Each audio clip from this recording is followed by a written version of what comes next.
الصلاة والسلام على سید الانبیاء والمرسلین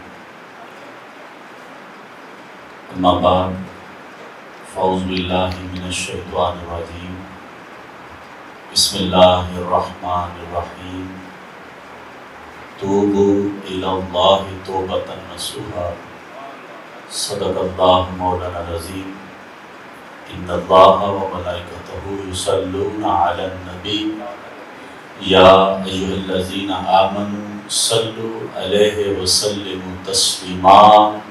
محبت سے پڑھی اللہم صلی علی سیدنا و مولانا محمد وعلی آل سیدنا و مولانا محمد وبارک وسلم صلی علیہ صلاۃ سلام علیک یا سیدی یا رسول اللہ صلی اللہ تعالی علیہ وسلم۔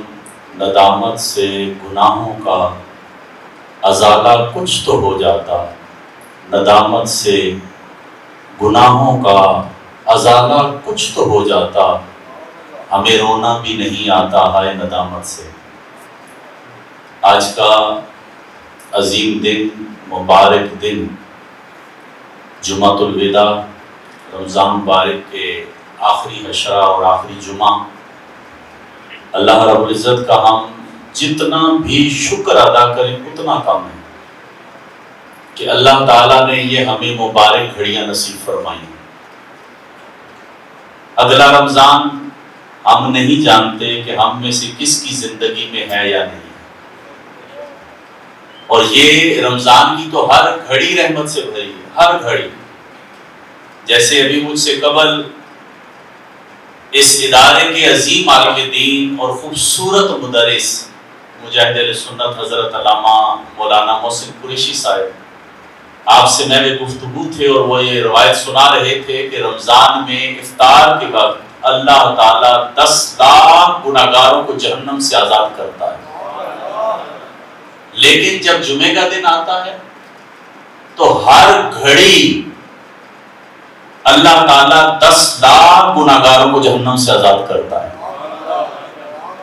لیکن جب چاند رات آتی ہے، رمضان رخصت ہوتا ہے، چاند نظر آتا ہے، تو اللہ کے نبی صلی اللہ علیہ وسلم فرماتے ہیں کہ جتنے اللہ تعالیٰ پورے رمضان میں گناہگاروں کو جہنم سے آزاد کرتا ہے، اس تعداد کے برابر چاند رات کو اللہ اور گناہگاروں کو جہنم سے آزاد کر دیتا ہے۔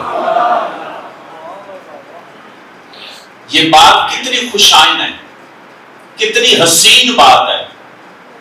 اب میرے لیے اور آپ کے لیے سوچنے کا مقام یہ ہے، کیا ان میں ہمارا بھی نام ہوگا؟ ہاں، یہ ضرور ہے کہ اللہ کی رحمت سے امید رکھنی چاہیے، اور خالق کائنات فرماتا ہے میرا بندہ میرے ساتھ جیسا گمان رکھتا ہے میں اس کے ساتھ ویسا ہی ہوتا ہوں۔ ہمارے اپنے رب سے ہمارا گمان ہے کہ انشاءاللہ ہمارا رب جہاں جہنم سے آزادی اپنے محبوب کی امتیوں کو عطا فرمائے گا، اس میں ہمارا نام بھی شامل ہوگا۔ یہ اللہ رب العزت کا ہم پہ خصوصی کرم ہے۔ ہم جتنا بھی شکر ادا کریں، جتنا شکر ادا کریں اتنا کم ہے۔ اور میں آپ کو بتاؤں کہ اس ٹائم جو جمعے کی جو اہمیت، کہ پچھلا جمعہ میں جیل میں تھا، اور جیل میں بیان کر رہا تھا، وہاں بھی جمعہ تو ہم نے پڑھایا، لیکن آپ کو پتا ہے کہ رمضان ہو اور اللہ کے گھر میں جمعہ نہ ہو، ہاں یہ ضرور ہے، آپ اور میں اگر سوئے رہے تو شاید آنے والا وقت اچھا نہیں ہوگا، بہت مشکل ہو جائے گا۔ جیل میں یہ حالات ضرور تھے کہ بڑے بڑے جرائم پیشہ تھے، 900 قیدی تھے، بڑے بڑے جرائم پیشہ، مگر انہیں ان کی چکیوں سے اور ان کی جو وہاں قید تھی اس میں سے نکال کے وہ مسجد میں جمعے کے لیے جا رہے تھے۔ اگر اجازت نہیں تھی تو ان کو نہیں تھی کہ جو دین کے نام پہ آئے تھے، ان کو انہوں نے نہیں جانے دیا۔ پہلے 2 جمعے تو پڑھنے ہی نہیں دیے، انہوں نے کہا نہیں، زور کی نماز ہی پڑھو۔ تو خیر جب جمعہ آئے اور پھر رمضان کا مہینہ ہو، تو جب تیسرا جمعہ ہمیں موقع مل گیا جمعہ ہم نے پڑھا تو ایک چیز نے بڑا پریشان کیا تھا. جمعہ جب ہم پڑھ کے فارغ ہوئے تو دعا کے لیے میں نے یہ ضرور کہا، مالک کیا ہم اتنے گندے ہو گئے ہیں کہ تو ہمیں اپنے گھر میں بھی نہیں آنے دیتا؟ ہم اتنے گندے ہیں کہ اب ہم تیرے گھر میں بھی نہیں آ سکتے. اور پھر پریشان کن یہ معاملہ تھا کہ جمعہ رمضان کا آخری اور ہمارے ساتھ یہی حال رہا. خیر اللہ بے نیاز ہے تو اس میں ہمیں کوئی شرمندگی نہیں ہے، یہ اس میں کوئی شرمندگی نہیں. وہاں جا کے بھی ایک بات پہ فخر تھا کہ الحمدللہ کوئی جرم کر کے نہیں آئے، نبی کی محبت میں آئے، نبی کی عزت کے لیے آئے. اور میں وہ جو انہوں نے باہر ہماری جیل کے باہر وہ لگاتے ہوتے تھے پیپر جس پہ نام ولدیت لکھی ہوتی تھی اور سزا لکھی ہوتی تھی کہ یہ اتنے ٹائم کے لیے اس کی سزا ہے، تو وہ جب لگا رہے تھے تو یہ جمعہ آنے سے پہلے جو جس پہ دورہ وہ لگا رہا تھا تو میں نے کہا یار اگر یہ پرچہ تو مجھے دے دے.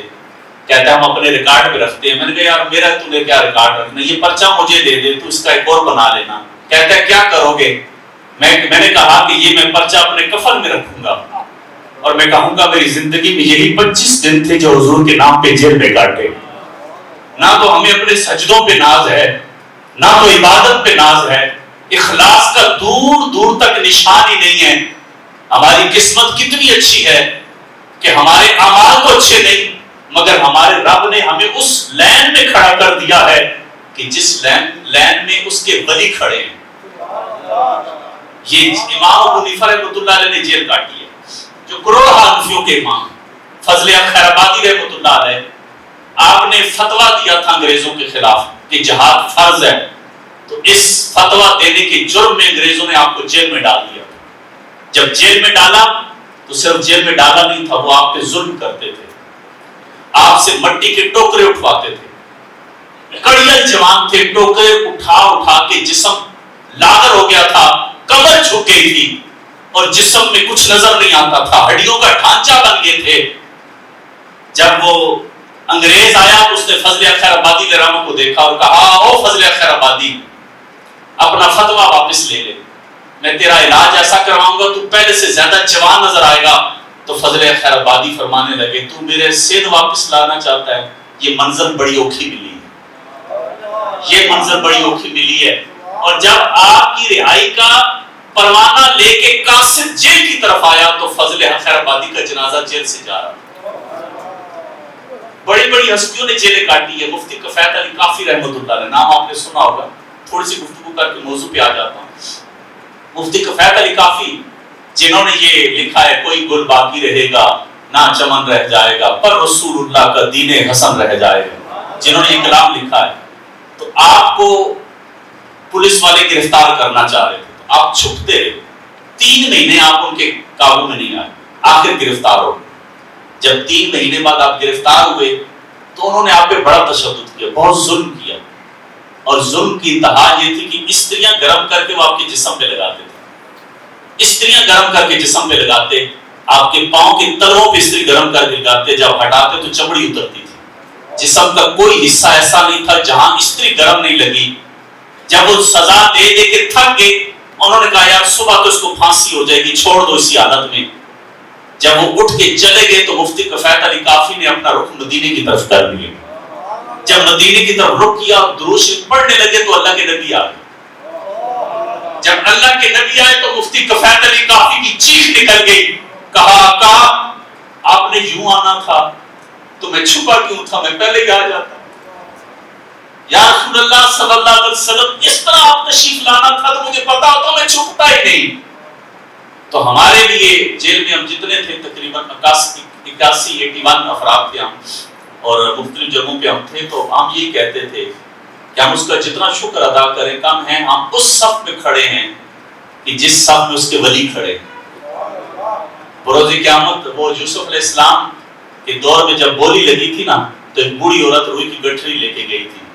کسی نے پوچھا مائی کدھر جاتی؟ کہا سنا یوسف کی بولی لگی ہے. کہا جانتی ہے بڑے مالدار آئے ہیں، تو کیا کرے گی؟ کہا میرے پاس روئی کی گٹھری ہے. کہا مجھے پتہ میں خرید نہیں سکتی لیکن جا اس لیے رہی ہوں کہ محشر کا میدان سجے گا تو کائنات کا مالک اعلان کرے گا میرے نبی کے خریدار کھڑے ہو جائیں تو اس میں میرا نام بھی شامل ہو جائے گا. تو تو ہم اپنی قسمت پہ ناز کریں کہ جب ہم نے تو کوئی قربانی نہیں دی، یہ تو کوئی قربانی نہیں ہے، لیکن جب یہ اعلان ہوگا کہ جنہوں نے حضور کی عزت کے لیے قربانیاں دی کھڑے ہو جاؤ، تو ہمارا نام تو اس میں آ گیا۔ محلے کے نوجوانوں کو میں ضرور اپریشیٹ کرتا ہوں۔ مجھے مدرسے کے ہمارے خوبصورت ناظم، خوبصورت خطیب حضرت علامہ مولانا قاری عبداللہ صاحب بتا رہے تھے کہ کثیر نوجوان کہ محلے کے وہ جن سے پہلے ملاقات بھی نہیں ہوئی، وہ آگے کہتے ہیں ہمارے لیے کیا حکم ہے، ہمارے لیے کیا حکم ہے۔ میں نے کہا کہ الحمدللہ نوجوانوں کے اندر اتنا شعور تو آ چکا ہے کہ جب کوئی دین کے لیے جائے تو اس کے ساتھ کھڑا ہوا جاتا ہے۔ تو برکیف یہ معاملات تو ہیں، اور اللہ کا شکر ہے کہ حق بولنے والے ہر دور میں موجود ہیں۔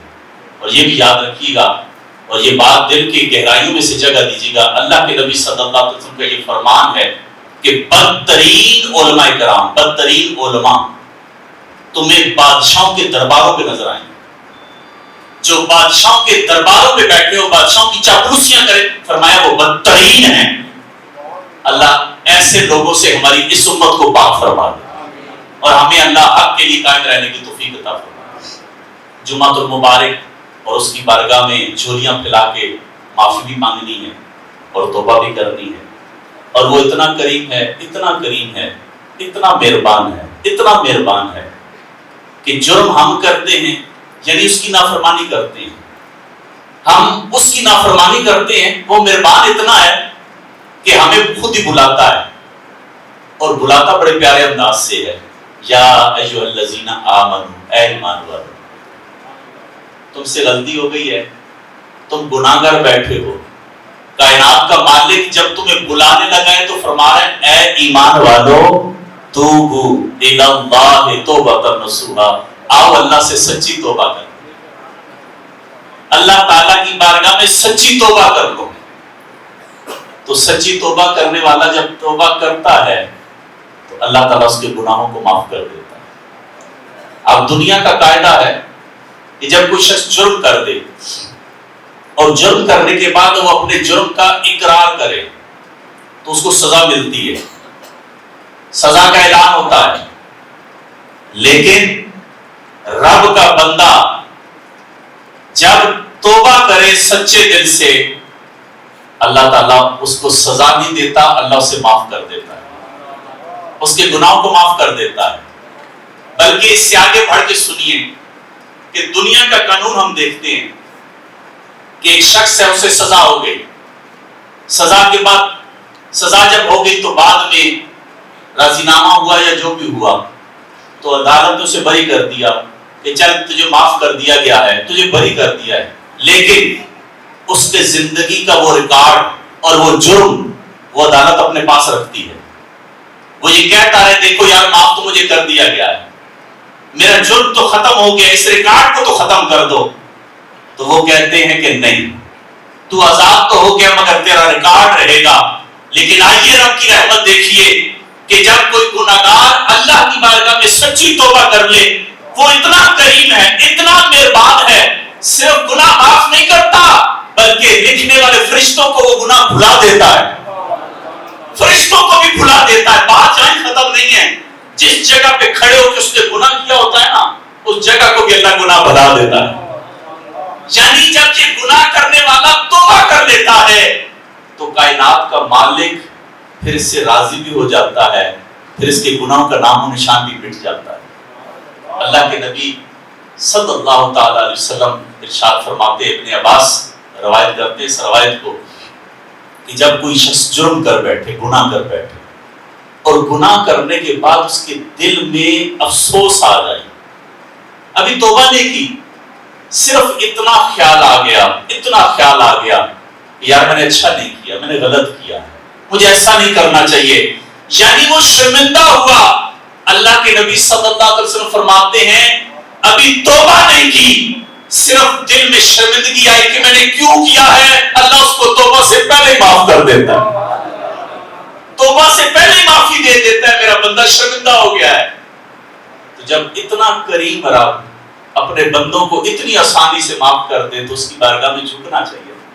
وہ شاید یہ بات میں نے سنائی ہے لیکن بات بڑی مزہ دیتی ہے کہ مالک بن دینار رحمۃ اللہ علیہ آپ فرماتے ہیں کہ میں 14 سال امام مالک علیہ السلام 14 سال حج کے لیے جاتا رہا.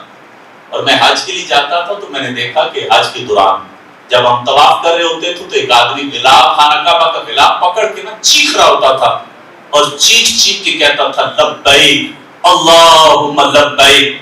تو جب وہ یہ کہتا تھا تو پھر حاطف غیبی سے آواز آتی تھی لا لبیک تو حاضر نہیں ہے. آپ فرماتے ہیں ہر سال میں اسے دیکھتا, اس کی پکار سنتا اور یہ جواب بھی سنتا کہ لا لبیک. فرماتے 14 سال تھا اور یہی آواز تھی. فرماتے مجھ سے رہا نہیں گیا. میں نے اس سے کہا تو بہرا تو نہیں ہے؟ اس نے کہا نہیں میں سنتا ہوں. کہا جو آواز میں سن رہا ہوں تجھے بھی آتی ہے؟ کہا آتی ہے. کہا یہ ایک ہی بات نہیں 14 سال سے آتی ہے؟ کہا 14 سال سے آتی ہے. کہا پھر بھی پکارتا ہے؟ اس نے امام مالک فرماتے اس نے میری طرف دیکھا اور اس نے دیکھ کے کہا مجھے بتا نہ میں اسے نہ پکاروں تو پھر کسے پکاروں؟ کوئی اور در ہے؟ کہا ہے امام مالک یہ تو 14 سال ہوئے ہیں اور جواب لا لبیک ہے.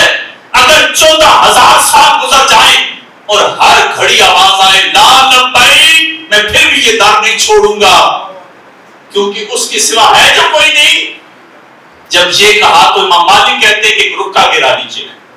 میں نے رکا اٹھا کے دیکھا تو لکھا یہ تھا امام مالک میرے بندوں کو مجھ سے دور کرتا ہے. سن اس کی لبیک کے صدقے تو ساروں کی لبیک قبول کر لی ہے. میں یہ ہم اس رب سے اپنی گناہوں کی معافی مانگیں, اس رب کو راضی کرنا ہے, اپنے رب سے محبت بڑی باتیں کرنی ہے, اللہ سے ہم نے معافی مانگی توبہ کرنی ہے. وہ عمر فاروق رضی اللہ عنہ بات فرماتے ہیں, عمر فاروق فرماتے ہیں رضی اللہ تعالیٰ کہ اللہ کے نبی صلی اللہ علیہ وسلم نے یہ واقعہ ہمیں 7 مرتبہ سنایا ہے. اب دیکھیے کہ اللہ کے نبی, میں جب پڑھ رہا تھا تو میں نے کہا کہ میں بھی 7 مرتبہ سناؤں گا اللہ کے نبی کی سنت پہ عمل کروں. کہ عمر فاروق فرماتے ہیں کہ یہ جو واقعہ عمر فاروق سنا رہے ہیں, فرماتے ہیں اللہ کے نبی صلی اللہ علیہ وسلم نے یہ واقعہ 7 مرتبہ سنایا ہے کہ بنی اسرائیل کا ایک شخص تھا کفل نامی اور بڑا عیاش تھا, شرابی تھا, شراب پیتا تھا, جرم کرتا تھا, جرائم میں مبتلا ہوتا تھا اور اس کی کوئی رات ایسی نہیں ہوتی تھی کہ جس رات اس کے بستر پہ کوئی عورت نہ ہوتی تھی. وہ ہر رات کسی نئی عورت کو لاتا تھا اور حسب معمول ایک رات اس کے بستر پہ ایک عورت آئی. کیفل اپنے معمول کے مطابق اس عورت کی طرف بڑھنے لگا.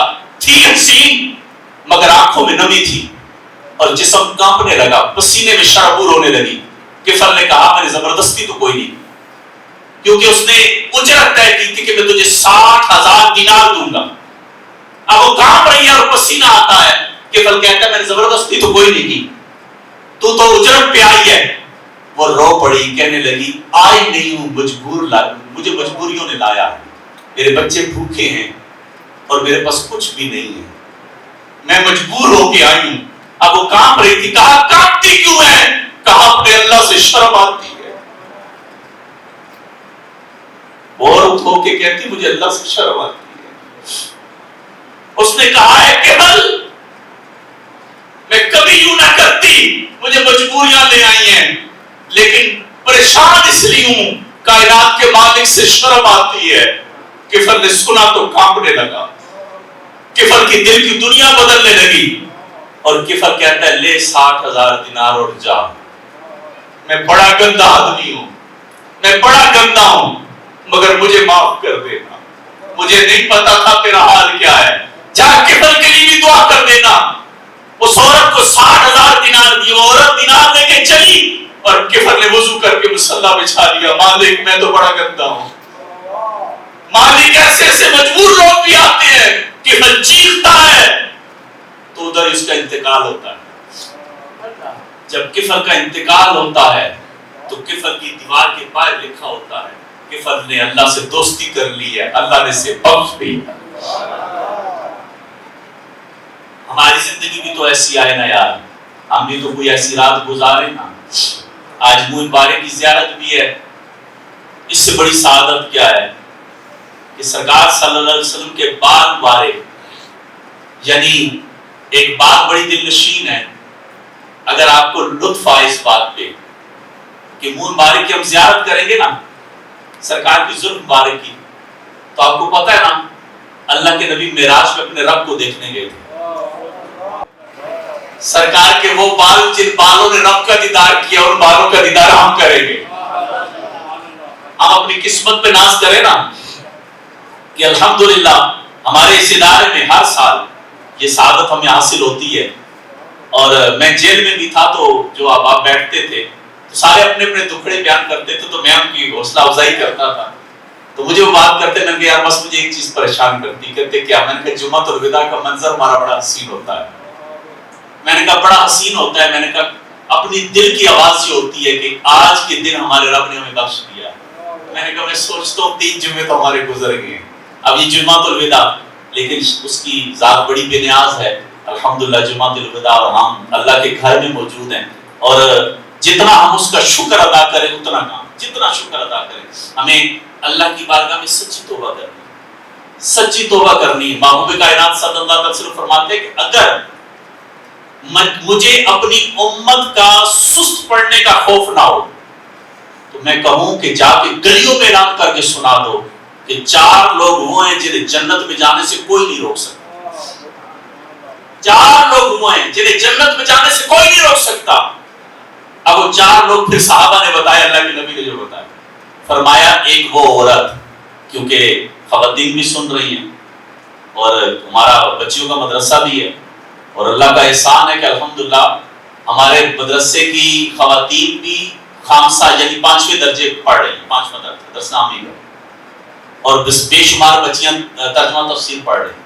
اور یہ اللہ کا احسان ہے, یہ جتنی بچیاں اللہ تقیہ اور ڈھوک مسکین کی الحمدللہ. اور یہ بھی اللہ کا کرم ہے جو کل تک پڑھ رہی تھی ابھی الحمدللہ پڑھا رہی ہیں. تو اللہ کے نبی صلی اللہ علیہ وسلم نے فرمایا نا 4 وہ شخص جنہیں جنت میں جانے سے کوئی نہیں روک سکتا. ایک وہ عورت جو اس حالت میں دنیا سے گئی کہ اس کا شوہر اس سے راضی تھا. یہ دور تو بڑا نازک ہے, اس دور میں تو حالات بڑے پیچیدہ ہو گئے ہیں کہ مرد بھی پریشان ہو گئے ہیں اور عورتیں یوں سمجھے کہ زبان تو پہلے ہی تھی, تو پتہ نہیں اب میڈیا نے انہیں کیا کر دیا ہے, کیونکہ فحاشی عام ہو رہی ہے. ہر ہاتھ میں موبائل ہے اور موبائل سب کچھ دکھاتا ہے, سب کچھ بتاتا ہے. لیکن یاد رکھیے گا جو حیا والی خواتین ہوتی ہیں, جو غیرت مند خواتین ہوتی ہیں, وہ خواتین جو ہوتی ہیں وہ شور کے آگے اونچی آواز میں بات بھی نہیں کرتی, کیونکہ اللہ کے نبی صلی اللہ علیہ وسلم فرماتے ہیں کہ اگر میری امت میں سجدہ جائز ہوتا تو بیویاں اپنے شوہر کو سجدہ کرتی. اور اتنا بڑا انعام ہے, اللہ کے نبی صلی اللہ علیہ وسلم فرما رہے ہیں کہ اس عورت کو جنت میں جانے سے کوئی نہیں روک سکتا کہ جو اس حالت میں دنیا سے جائے اس کا شوہر اس سے راضی ہو, اس کا شوہر اس سے راضی ہو. اللہ تبارک تعالیٰ ہماری تمام ہی ماؤں بہنوں کو شرم و حیا کی چادر عطا فرمائے. چادر حسن ہے, چادر رونق ہے. وہ اللہ کے نبی صلی اللہ علیہ وسلم کی بارگاہ میں ایک شخص آیا نا, اور اس نے صحابہ بیٹھے ہیں اور اس نے آ کے نا ہاتھ بڑھایا اپنا, سرکار کی بارگاہ میں ہاتھ بڑھایا, یا رسول اللہ میں کلمہ پڑھنا چاہتا ہوں, مجھے مسلمان کرے. جب اللہ کے نبی نے ہاتھ بڑھایا تو اس نے ہاتھ کھینچ لی. جب ہاتھ کھینچا تو صحابہ کو غصہ آ گیا, اس نے یہ کیا حرکت کی ہے.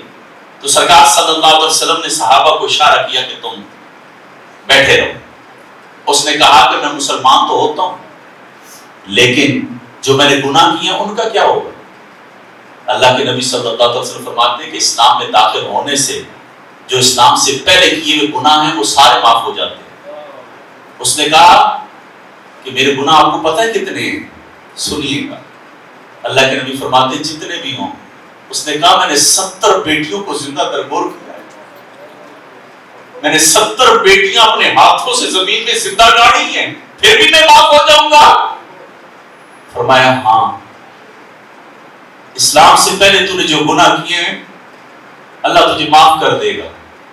وہ بات کرتے ہوئے کہتا ہے میں کام کے لیے جانے لگا تھا اور میرا عرصہ لگنا تھا, میری زوجہ امید سے تھی, میں زوجہ سے کہہ گیا تھا میں واپس آؤں, اگر بیٹا ہوا تو تربیت اچھی کرنا, بیٹی ہوئی تو مجھے نظر نہ آئے, اسے درگور زندہ درگور کر دینا. کہا جب میں واپس آیا تو میں گھر آیا تو میں نے گھر میں دیکھا کوئی بھی نہیں. اور اس وقت معمول یہ تھا کہ گھر آنے سے پہلے 2-3 دن پہلے پیغام آ جاتا تھا فلاں دن ہم آ جائیں گے. تو اب جب گھر آیا تو کہا مجھے گھر کوئی نظر نہیں آیا. تو میرے خیال میں آیا کہ بیٹی ہوئی ہوگی اور بیوی نے ٹھکانے لگا دی ہوگی. کہا ایک دن گزر گیا, دوسرا گزر گیا, تیسرا. ایک دن میں بیٹھا تھا تو میری بیوی نے دیکھا اس کا موڈ بڑا اچھا ہے, تو مجھے کہتی ہے کہ میں تجھ سے ایک بات کروں اگر مان لے. میں نے کہا کیوں نہیں مانوں گا. کہا اس نے بڑی منت سے کہا میں بات کروں گی اگر مان لے. کہا میں مانوں گا. کہا اس نے کہا کہ تیرے جانے کے بعد بیٹی ہوئی تھی اور میں اسے کیسے زندہ درگور کرتی, میں تو ماں ہوں, اگر تم مان لے تو اسے کچھ نہ کہنا. کہا کدھر ہے. کہا میں نے کسی گھر میں چھپا کے رکھی, تیرے گھر سے چھپا کے رکھی ہے. میں نے کہا چل کچھ نہیں کہتا. کہا دیکھ کچھ نہیں کہے گا. کہا کچھ نہیں کہتا. کہا وہ جا کے پڑوسیوں کے گھر سے بیٹی کو لے گیا. کہا دن اچھے گزرتے رہے. ایک دن میں نے گھر والی سے کہا کہ اسے تیار کر, میں دعوت میں سے لے کے جاتا ہوں. کہا اس نے تیار کر دیا. جب دعوت پہ تیار نہ, گھر والی کو پتا نہ بچی کو پتا, میں جب لے کے گیا تو جنگل میں جا کے میں کھڈا کھودنے لگا. آج جو بیٹیاں دوپٹے اتارتی ہیں, جن کا موبائل کے بغیر گزارا نہیں, جو نہ جانے کس طریقے سے دلیری سے کہتی ہیں کہ ہم قید میں نہیں رہ سکتے, ہم پردہ میں نہیں رہ سکتے, ان بیٹیوں کو بتائے تمہاری کوئی عزت نہیں تھی, تمہیں کوئی عزت سے نہیں دیکھتا تھا, تمہیں زندہ درگور کیا جاتا تھا. یہ صدقہ ہے نبی کا. تمہیں عزتوں کی چادر ملی ہے, تمہیں عزتوں کا مقام ملا ہے, اور جس نبی نے تمہیں عزت دی ہے اسی نبی نے تمہیں چادر بھی دی ہے, اسی نبی نے تمہیں پردہ بھی دیا ہے. کہا آقا میں کھڈا کھود رہا. بیٹی کہتی ہے ابو کیا کرتے ہو. میں نے کہا تو کھیل. کہا آقا بچیوں کی عادت ہوتی کھیلتے ہوئے کبھی آگے جاتی کبھی پیچھے. کہا میں کھڈا کھود رہا ہوں اور میرے گرد کھیل رہی ہے. اسے نہیں پتا تھا باپ کیا کرے گا. کہا کھڈا کھود چکا. تو بیٹی کو دونوں بازو سے پکڑ کے جب میں پھینکنے لگا تو اس نے مجھے یوں پکڑ لی, پکڑ کے کہتی ہے ابو یوں نہ کر. کہا آقا میں نے زبردستی پھینکا اور میں مٹی ڈالتا رہا, پتھر مارتا رہا, چیخیں آتی رہی, مٹی برابر ہو گئی, آواز بند ہو گئی. آقا یہ بھی جرم معاف ہو جائے گا. آقا یہ بھی جرم معاف ہو جائے گا. فرمایا ہاں, اسلام سے پہلے کیے ہوئے گناہ کو معاف کر دیتا. اللہ تبارک تعالیٰ سے ہم سچی توبہ کریں, معافی مانگیں. اور یہ کیونکہ بچیوں کا ذکر ہی چھیڑ پڑا تو میں یہ کہنا ضروری سمجھتا ہوں, ہمارا معاشرہ ظالم ہو گیا ہے. ہم دل نہیں رکھتے, پتھر رکھتے ہیں. ہم شاید ہمیں بیٹیوں پہ رحم نہیں آتا, ہمیں بچیوں پہ رحم نہیں آتا. جی ہاں, اگر اللہ نے تجھے مال دیا ہے نا اور تو تقسیم کرنے کے لیے راشن تقسیم کرنے لگا ہے, تو اگر تیرے دروازے میں کوئی مجبور بیٹی آئی ہے تو تصویریں بنا کے اس کی عزت کی دھجیاں اڑاتا ہے, تو اس کی عزت پامال کرتا ہے. یہ مجبور بچیاں آتی ہیں تو تصویر کے بغیر نہیں دے سکتا. آج کل پروگرام چل رہے ہیں, پروگرام کیا چل رہے ہیں, وہ پروگرام میں وہ بیٹھتے ہیں اور ایک مجبور عورت کو بھی بٹھایا ہوتا ہے اور وہ نمبر دے رہے ہوتے ہیں, جو اس عورت کی مدد کرنا چاہتا ہے تو یہ فون نمبر ملائے. آگ نہیں لگ جاتی. وہ جو اینکر ہے پتہ نہیں کاروبار کرتا ہے کیا کرتا ہے, میں اس سے پوچھتا ہوں اس سیٹ پہ تیری بہن بیٹھی ہو, تیری بیٹی بیٹھی ہو, تو برداشت کرے گا؟ کس طرح کسی کی بیٹی کے ساتھ یوں کر لیتے ہو. تمہیں زکات تقسیم کرنی ہوتی ہے اور تم کیمرے فٹ کر لیتے ہو, اخباروں میں دیتے ہو, اور وہ اپنے منہ پیچھے کئی تصویریں نظر سے گزرتی ہیں کہ وہ منہ پرے کر کے لے رہے ہوتے ہیں, نکاح ہوا ہوتا ہے, اندر سے ٹوٹ رہے ہوتے ہیں. مالک اتنا ظالم معاشرہ ہے جو ہمیں عزت سے جینے بھی نہیں دیتا. کہاں سے وہ لوگ لائیں کہ جو دروازہ بجا کے چہرہ نہ دکھائیں, راشن رکھ کے واپس آ جائیں. کاش یہ ہمارے اندر غیرت پیدا ہو اور ہم کسی کی عزت کو پامال نہ کریں. ہم کسی کی عزت سے کھیلے نہیں. کسی کی مجبوری لے آئے تو ہمیں احساس کرنا چاہیے. ہمیں اللہ تبارک تعالیٰ کی بارگاہ میں سچی توبہ کرنی ہے. دیکھیے اللہ کے نبی صلی اللہ علیہ وسلم کے بڑے پیارے صحابی تھے, بڑے پیارے غلام تھے, اور سرکار نہ انہیں کوئی نہ کوئی حکم فرماتے تھے. حضرت سالمہ بن عبد الرحمن رضی اللہ عنہ کوئی کام فرماتے, وہ کام کے لیے جاتے. ایک دفعہ اللہ کے نبی صلی اللہ علیہ وسلم نے انہیں کسی کام سے بھیجا، وہ جا رہے تھے تو ایک گھر کے پاس سے گزرے، گھر میں پردہ نہیں تھا، ان کی نظر اٹھ گئی، اور نظر اٹھی تو آگے عورت تھی، ایک دم نظر ہٹا دی، اپنے آپ سے کہنے لگی ہیں تو نے یہ کیا کیا، تو نے نظر کدھر اٹھا دی؟ اب پریشان ہو گئے، سیدھے جنگل میں چلے گئے اور 40 دن جنگل میں روتے رہے، 40 دن روتے رہے کہ میں نے کیا کیا، یہ میری نظر کدھر اٹھ گئی۔ اللہ تبارک تعالیٰ نے جبریل امین کو بھیجا، سرکار صلی اللہ علیہ وسلم پاس جبریل آئے، یا رسول اللہ صلی اللہ علیہ وسلم آپ کے غلام سالبہ بن عبد الرحمن جو جنگل میں رو رہے ہیں انہیں بلائیں اور انہیں کہیں اللہ نے معاف کر دیا۔ اللہ کے نبی صلی اللہ علیہ وسلم نے عمر فاروق رضی اللہ عنہ، ایک روایت میں سلیمان فارسی رضی اللہ عنہ، آپ نے کہا کہ جا کے سالبہ بن عبد الرحمن سے کہو کہ آ جاؤ، تمہیں اللہ کے نبی نے بلایا۔ جب عمر فاروق رضی اللہ عنہ جنگل کی طرف گئے تو ایک شخص بکریاں چرا رہا تھا، کہا یہاں تو نے سالبہ بن عبد الرحمن کو تو نہیں دیکھا؟ اس نے کہا جی میں نہیں جانتا، ہاں یہ سامنے ٹیلا اس کے پیچھے کسی کے رونے کی آواز آتی ہے اور روتا ہے کوئی درد سے، شاید ہو سکتا ہے جس کا تم پوچھتے ہو وہی ہوگا۔ جب عمر فاروق نے گئے نا تو حضرت سالبہ بن عبد الرحمن نے دیکھا عمر آ گئے، چیخ پڑے، کہا عمر میری مذمت میں قرآن کی آیت تو نہیں نازل ہوئی؟ یہ صحابہ کا خوف ہوتا ہے، ایک بار نظر اٹھی ہے، رو کے کہتے عمر میری مذمت میں آیت تو نہیں اتر گئی؟ عمر فاروق فرماتے میں نے کہا مجھے تو نہیں پتا، ہاں اللہ کے نبی نے تمہیں بلایا ہے۔ رو کے کہا عمر میں کس طرح حضور کا سامنا کروں گا؟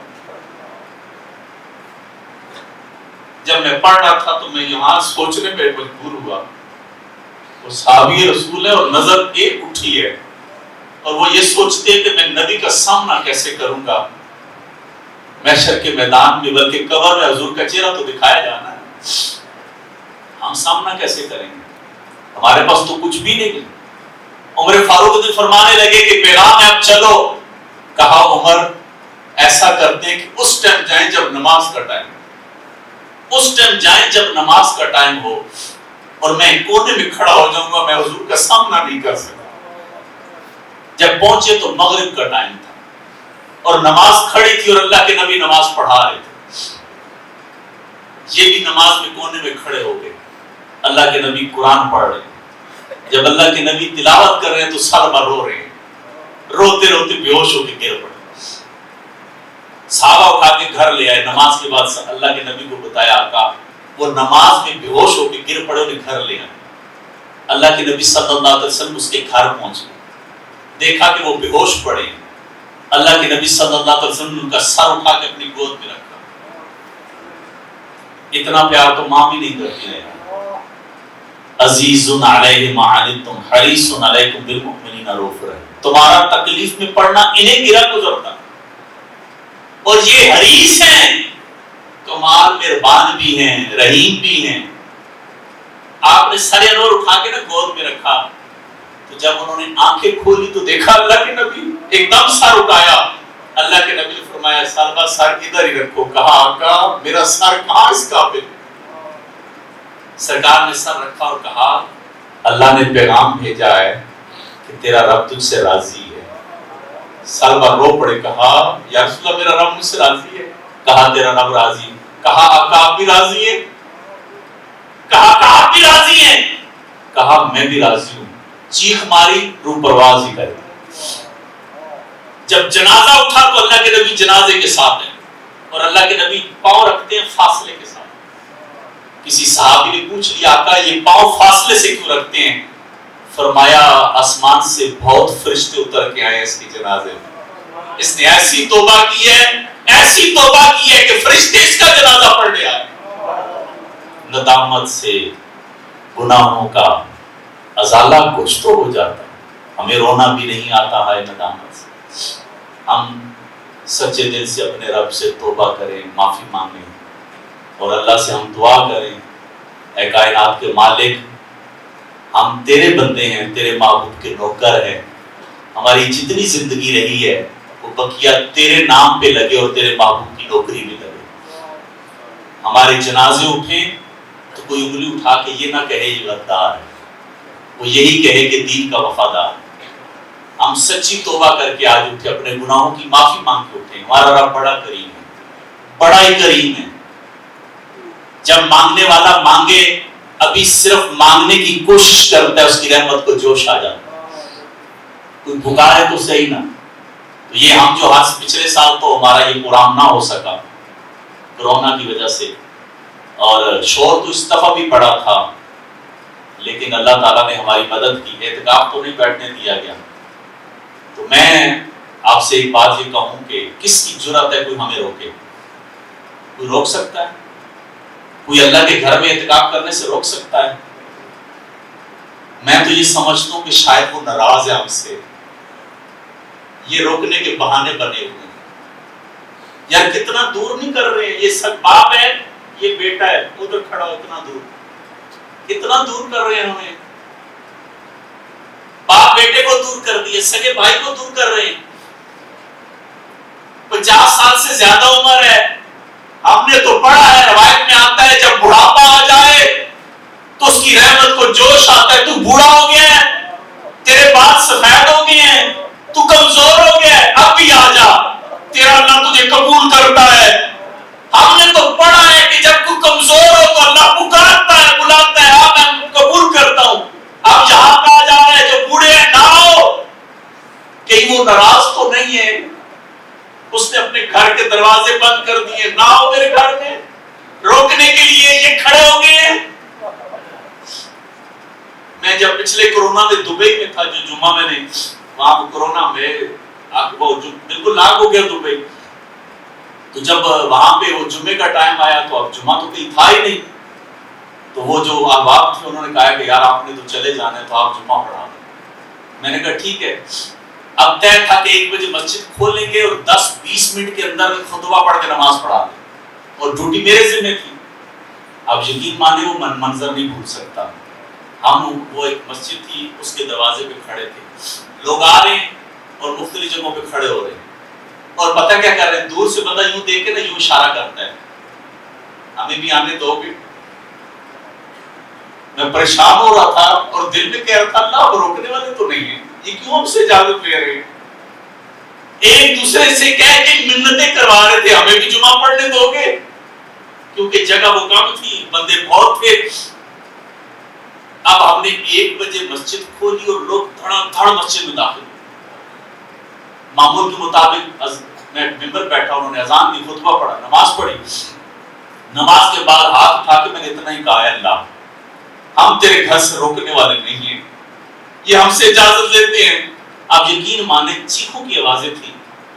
خیر نماز کے بعد مجھے وہ ایک سائڈ پہ لے گئے، ایک آدمی فون کرتا ہے یہ جو مولانا اس سے میری ملاقات کرواؤ، تو وہ کہتے ہیں فلاں پیٹرول پمپ میں آپ آ جائیں۔ اتنے میں وہ آدمی کار پہ آ گیا، اس کے ساتھ اس کے 3 بیٹے تھے، وہ آ کے میرا امامہ چومتا ہے، میرا کندھا چومتا ہے، میرے ہاتھ چومتا ہے، روکتا ہے، گلے لگ کے ہچکی لے کے رو رہا ہے۔ جب تھوڑا سا وہ سنبھلا تو کہتا ہے مولانا آپ تو دبئی میں فرشتہ بن کے آئے ہیں، صبح گھر اٹھا، میں صبح تو بیٹوں سے کہا آج جمعہ تو پورے دبئی میں نہیں ہے، ایسا کرو تیاری ایسے کرو جیسے جمعے کی کرتے ہو، ہم مسجد کے دروازے تک جائیں گے اور جا کے کہیں گے اللہ ہم تو آئے تھے، دروازہ ہی بند تھا، ہم نے اپنی ڈیوٹی تو کی ہے، کہا ہم اپنے گھر سے تیاری کر کے آئے اور ہمارے گمان میں نہیں تھا ہم جمعہ پڑھیں گے، جب آئے تو ہم نے دیکھا خطبہ ہو رہا ہے۔ تو ہم نماز کے بعد میں نے کہا یار اس ملے تو صحیح نا جس نے نماز پڑھائی ہے، کہتے ہیں مولانا ہماری تو عید سے پہلے عید ہوئی، ہم نے جمعہ پڑھ لیا۔ میں آپ سے کہوں اس وقت سے آپ اور میں ڈریں، آپ کے میرے لیے دروازے بند ہو جائیں۔ آج بلاتے ہیں نماز کے لیے نہیں آتے ہو نا، آج جمعے کے لیے ٹائم نہیں ہے نا، بار بار گھڑیاں دیکھتے ہو نا، ٹائم زیادہ ہو گیا ہے، آج مسجد میں دل نہیں لگتا نا، آج تراویحوں میں دل نہیں لگتا نا، آج کہتے ہیں مولانا زیادہ ٹائم لگاتے ہیں، ہم فلاں جگہ جاتے ہیں وہاں سورتیں پڑھتے ہیں، ارے 20 تراویحوں میں رب کا قرآن نہیں سنا جاتا، اس وقت سے ڈرو کہ مسجدیں سیل ہو جائیں اور بورڈ لگ جائیں، تم گھروں میں جیل میں پہلا جمعہ تھا، ہم انہیں بار بار کہہ رہے تھے تم ہمیں نکال دو، ہم اپنے لوگ جمعہ پڑھ لیں گے. کچھ درد رکھنے والے لوگ بھی ہوتے ہیں، وہ کہتے ہیں ہمیں کیوں گناہگار کرتے ہو. پھر تھوڑا ٹائم ہم نے کہا یار ٹھہرو بھی، زور نہیں پڑتے، ہو سکتا ہے یہ کھول دیں تو ہم اثر کا ٹائم شروع ہونے سے پہلے جمعہ پڑھ لیں. لیکن جب ہم نے یہ دیکھا کہ اب ٹائم تو بہت نازک ہو گئے، جمعہ نکل جائے، نماز ٹائم نکل جائے گا، ہم نے کہا چلو یار زور ہی پڑتی. وہ وقت بڑا مشکل تھا، مالک رمضان کا مہینہ، اور ہمیں جمعہ بھی نہیں پڑھنے دیتے. جو ملک اسلام کے نام پہ آزاد ہوا ہے، اتنی قربانیاں کہ کنویں لاشوں سے بھر گئے تھے. ہمارے اسلاف کی لاشیں جیلوں سے نکلی اس وطن کے لیے. آج اس وطن میں چاہنے والوں کو نماز پڑھنے کی اجازت نہیں ہے. آپ اور میں ڈرے کہ ایسا وقت وہ نہ آ جائے کہ مسجدوں میں نہ آنا منع ہے. پچھلا رمضان ایسے گزارا نا، اتنا دور دور کھڑا کر دیا ہمیں، اتنا دور دور، کرونا، فلاں وبا. میرے بھائی اسلام کی بڑی طاقت ہے. اسلام کے دامن سے وابستہ ہو جاؤ تو کرونا کیا ہے؟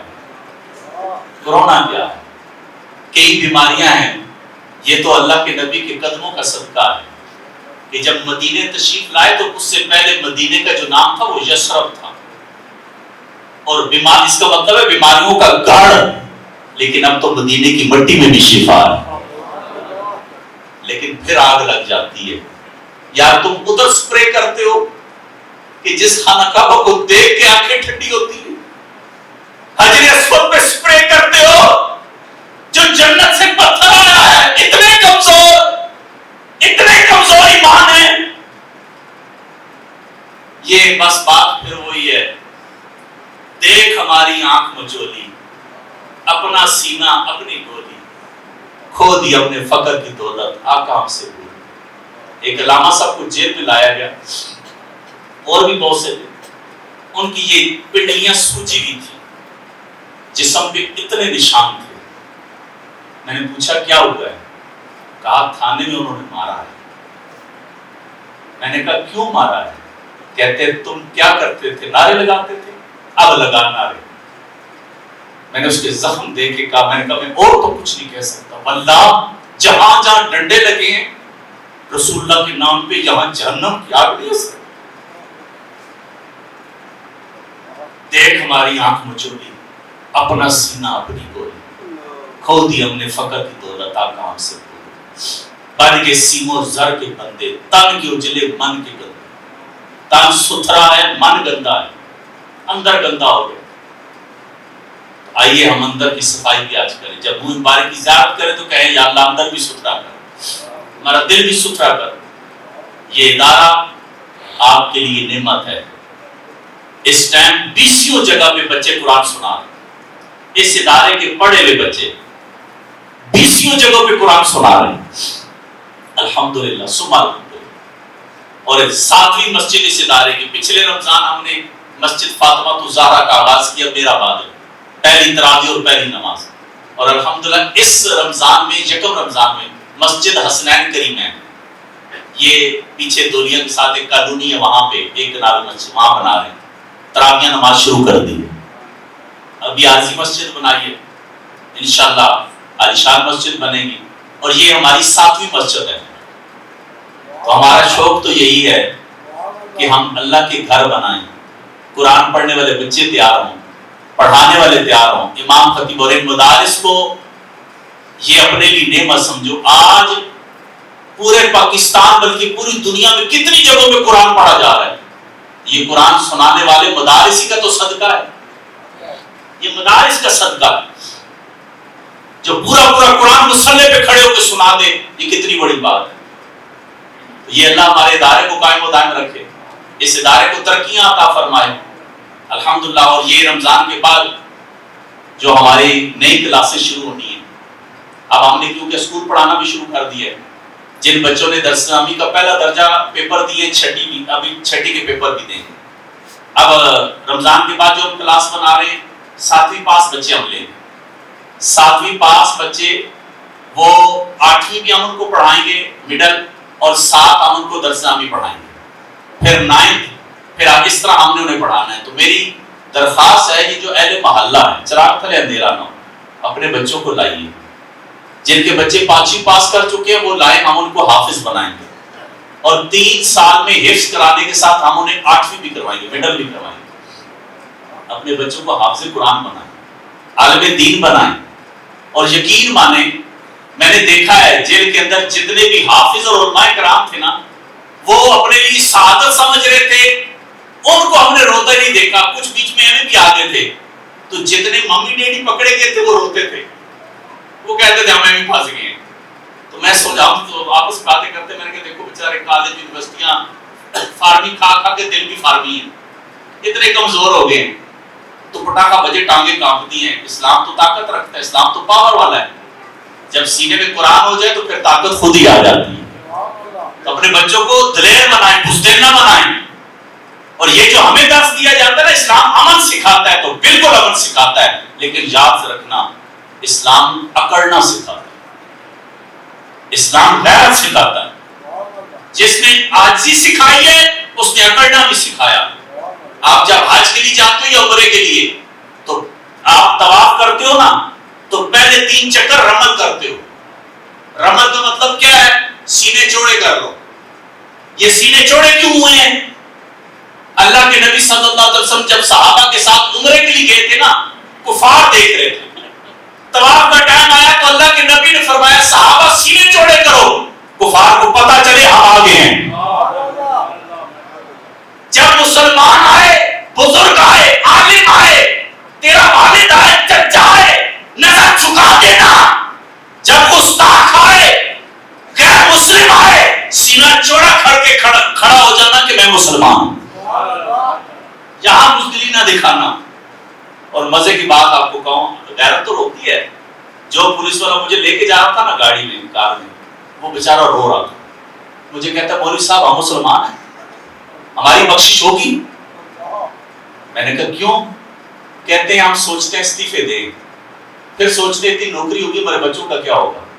کہتے ہیں مولانا ادھر سے آواز آتی ہے لبیک یا رسول اللہ، ادھر سے یہ کہتے ہیں مارو انہیں۔ مولانا ہم کیسے مارے؟ ہم مسلمان ہیں۔ وہ بات بھی کرے اور روئے بھی۔ دیکھیے یہ تو خیر، اگر آپ تاریخ پڑھیں تو تاریخ بھری پڑی ہے قربانیوں سے بھری پڑی ہے تاریخ۔ اسلام قربانی مانگتا ہے، آپ اور میں قربانیاں دیں گے تو آنے والی نسلیں انشاءاللہ موجیں کریں گے۔ اور آزادی یہ ہے، آزادی جو آج جمعے میں ہم سارے بیٹھے ہیں، یہ آزادی ہے۔ پچھلے رمضان میں کورونا میں جو فاصلے میں بوڑھے میں آئی، یہ آزادی نہیں ہے، یہ غلامی ہے۔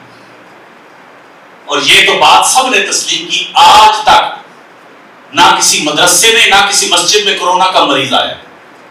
جہاں شفائیں ملنی ہے وہاں مرض کیسے آئے گا؟ یہ ضرور ہے کہ ایمان کمزور ہو گئے، یقین کمزور ہو گئے۔ ہم اللہ سے دعا کرتے ہیں کہ اللہ اس بیماری کو ایسا ختم فرما کہ جن کے ذہن بیمار ہیں ان کے ذہن بھی ٹھیک فرما دے۔ یہ ایسی بیماری دور ہو کہ جس کا ذہن بیمار ہے نا، اس کے ذہن سے بھی یہ بیماری نکل ہی جائے، اسے کورونا کا لفظ ہی بھول جائے، بیماری کا جملہ ہی بھول جائے، اور اس کے ذہن میں یا اللہ یہ ڈال دے جو بھی مسجد میں جائے گا اللہ اسے شفا عطا فرمائے، جو بھی قرآن پڑھے گا اللہ اسے شفا عطا فرمائے گا۔ اللہ ہمیں عمل کی توفیق عطا فرمائے۔ انشاءاللہ نماز، اور کیونکہ خواتین منہ مبارک کی زیارت شاید کر چکی ہیں، اور نماز پڑھیں گے، اور نماز کے جیسی نماز ہم پڑھ کے فارغ ہوں گے تو نماز کے بعد منہ مبارک کی زیارت ہوگی۔ منہ مبارک تشریف لائیں گے تو اس کے بعد ہم دعا کریں گے، دعا کے بعد ہم زیارت کریں گے، اس لیے کہ منہ مبارک کی موجودگی میں ہم اللہ سے توبہ بھی کر لیں اور اللہ سے معافی بھی مانگ لیں، اور پھر اللہ سے ہم دعا کر کے جو مانگنا ہے مانگے، بیماری جو آئی ہے اس سے جان چھڑائیں۔ تو منہ مبارک کی موجودگی ہمارے الفاظ میں اخلاص تو نہیں ہے، لیکن منہ مبارک کی برکت سے انشاءاللہ رحمتیں بھی برسیں گی، اور منہ مبارک کی برکت سے اللہ ہم سے راضی بھی ہو جائے گا۔